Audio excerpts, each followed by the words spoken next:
Welcome to Sunday kitchen channel. நான் உங்கள் பினஸ்ரீ. இன்றைக்கி நம்ம பார்க்க போகிற ரெசிபி பாலக் பொட்டேட்டோ. வாங்க எப்படி செய்கிறதுன்றத வீடியோக்குள்ளே பார்த்து தெரிஞ்சுக்கலாம். ஃபஸ்ட்டு ஒரு கடாயில் தண்ணி பாலக்கீரை சேர்த்து ஒரு 2 கொதி வர அளவுக்கு கொதிக்க வச்சு எடுத்துக்கலாம். இன்னொரு சைடில் கடாயில் எண்ணெய் சேர்த்துருக்கேன்.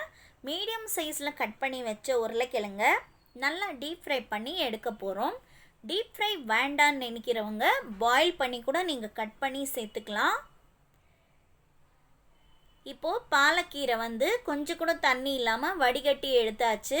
மிக்ஸி ஜாரில் ஆறுனதுக்கப்புறமா நல்ல ஒரு ஃபைன் பேஸ்ட்டாக நம்ம அரைச்சி எடுத்துக்கலாம். இந்த மாதிரி அரைச்சிக்கோங்க.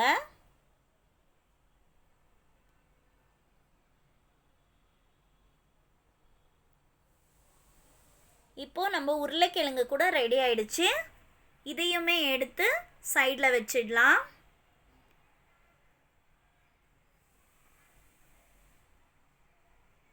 இப்போ ஒரு கடாயில் தேவையான அளவு எண்ணெய் சேர்த்துக்கிறேன்.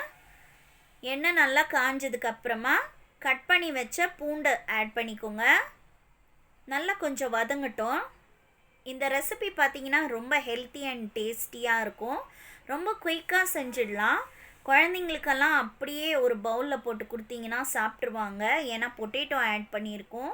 எல்லா பசங்களுக்கும் பொட்டேட்டோ ஒரு ஃபேவரட்டான ஒரு வெஜிடேபிள். இப்போ பார்த்தீங்கன்னா கட் பண்ணி வச்ச வெங்காயம் ஆட் பண்ணிக்கிறேன். இது ஒரு பிங்க் கலர் வர அளவுக்கு வதக்கலாம். ரொம்ப ஸ்பைஸியெல்லாம் இருக்காது.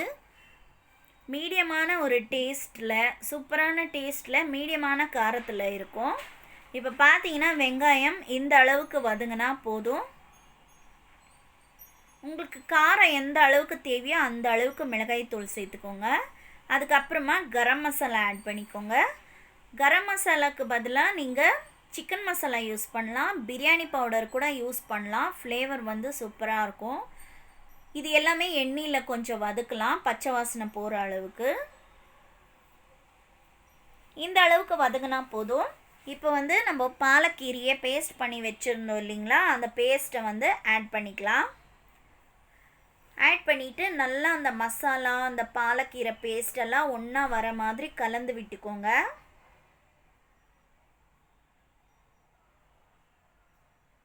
தண்ணி சேர்க்காதீங்க.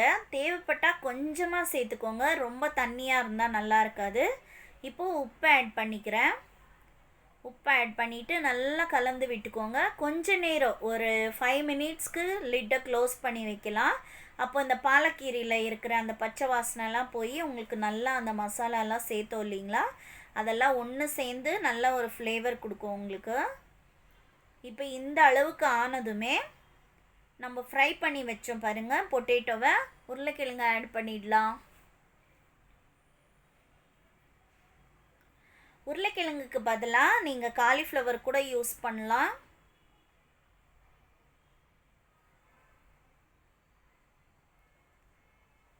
ஆல்ரெடி உருளைக்கிழங்கு வெந்திருக்கு. அதனால் நீங்கள் ரொம்ப நேரம் குக் பண்ண வேண்டியது வேண்டாம். ஒரு 5 நிமிஷத்துக்கு நீங்கள் க்ளோஸ் பண்ணி எடுத்திங்கன்னா நம்ம சூப்பரான பாலக் பொட்டேட்டோ ரெடி ஆகிடும். கண்டிப்பாக இந்த டிஷ்ஷை ரொம்ப ஈஸியாக செய்யக்கூடிய டிஷ்ஷை ட்ரை பண்ணி பாருங்கள். உங்கள் எல்லாருக்குமே கண்டிப்பாக பிடிக்கும். நீங்கள் என்னோடய சேனலை இன்னும் சப்ஸ்கிரைப் பண்ணல, பெல் பட்டன் கிளிக் பண்ணலனா சப்ஸ்கிரைப் பண்ணி பெல் பட்டன் கிளிக் பண்ணிக்கோங்க. அப்போ தான் நான் எந்த வீடியோ போட்டாலோ உங்களுக்கு இமீடியட்டாக நோட்டிஃபிகேஷன் வந்துடும். நீங்கள் என்னோடய வீடியோவை மிஸ் பண்ணாமையே பார்க்கலாம். இவ்வளோ நேரம் டைம் கொடுத்து பார்த்தவங்க எல்லாருக்குமே தேங்க்ஸ் ஃபார் வாட்சிங். இப்போ நம்ம டிஷ் ரெடி ஆகிடுச்சு. சர்விங் பவுலுக்கு மாற்றியாச்சு.